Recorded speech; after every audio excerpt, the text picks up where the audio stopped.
Hey everyone, SweetJohnnyCage here, back with another guide for Elden Ring. This time I'm going to show you how to take down the Regal Ancestral Spirit in Nokron Eternal City. Much like its predecessor in the Shifer River, the Ancestral Spirit, you need to light a set of Braziers in the area in order to access the boss.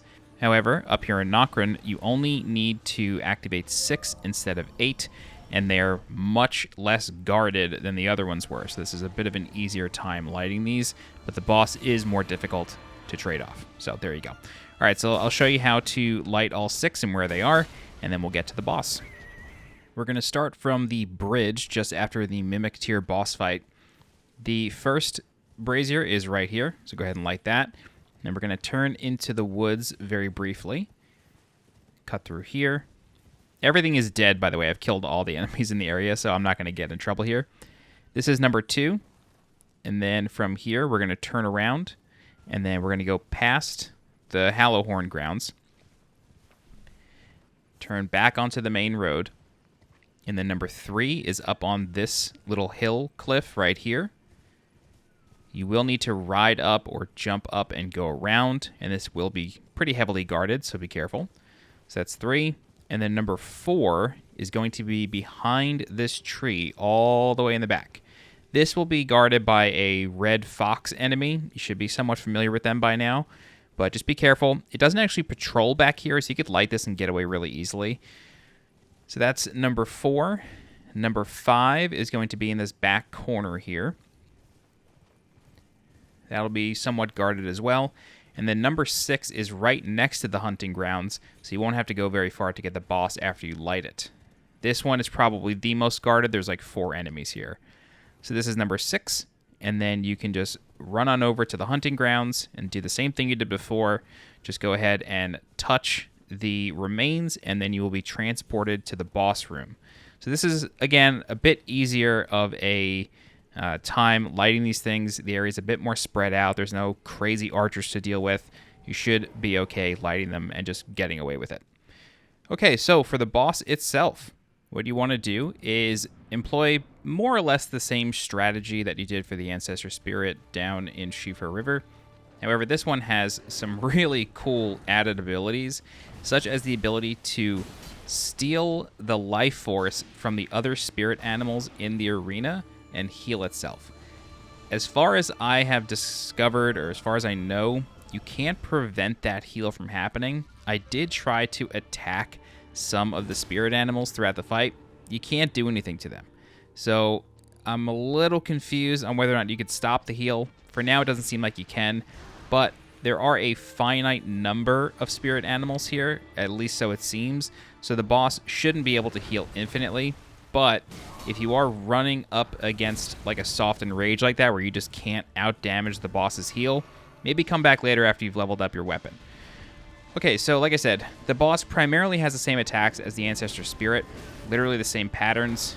It has horn swipes, it has a slam, it has a donkey kick, it can run in the air, throwing down the water, it can walk and throw down the water, but then it also gets some enhanced abilities where it glows white. And there's a few of these to talk about. So the first one is a more enhanced swipe. That swipe just does more damage. It's not like a grab or anything, but you still want to watch out for it. The other ability is the heal that I mentioned, but then another one is a teleport. When you notice the boss seem to slink and almost like fall to the ground, it almost looks like it's dying, really. When you notice that happening, it's going to teleport somewhere else in the room. So you got to watch out for that. The other thing you got to look out for is this big ability. This is the heal. But you can stand in it and attempt to kind of out-damage the heal, but you will take damage in return. It's doing a big AoE attack. What I will say is you don't have to like interrupt the heal at all. It's going to heal for a finite amount. It won't go all the way back up to full health, at least from about half. So you won't have too much to worry about. But if you're just trying to ensure that you get the most damage as quickly as possible, standing in the heal cone is the way to go. So this ability here is just a repeated stomp. It's not too difficult to understand what's happening there or even judge where to roll. It'll do it 3 times, so just watch out. You don't want to roll into the boss for that, really. You want to try to roll to the side, or if you feel like your roll is actually going to land you in the middle of the boss, that's okay. What you really don't want to have happen is you do not want the boss's back legs to hit you. So you got to be really careful with your roll there. Okay, so those are basically all the abilities. He has a couple of other smaller flashy ones, but they really just are like bigger animations into abilities you've already seen, such as the water going on the ground, or a leg kick or something like that, or a swipe. Really nothing too serious to worry about. He can charge, but these things are more or less like just the added physical abilities, nothing too crazy. So I'm going to run out of the heal here just because I don't want to die myself. So it goes up to about half health, and then we should be able to kill it without too much resistance at this point. One thing I do want to mention as we go through the last part of this fight, this boss does drop a remembrance, which means that you can purchase something for the soul. There are 2 mausoleums located in Liurnia of the Lakes near the Ul ruins. These 2 mausoleum turtle things do not have bells, and you may have run into them at some point and attempted to duplicate a memory, but nothing was coming up. Those mausoleums can duplicate this boss's memory only. At least I have not found, another type of ancestor spirit since fighting this, so there may be more that those ones can duplicate, but it seems like any of the blue or green, not gold, boss memories can be duplicated at those specifically. The boss's memory can be duplicated at other mausoleums, so if you want to take it to one that does have a bell, you will be able to duplicate it, but it seems like the ones without the bells are specifically made for these types of boss memories.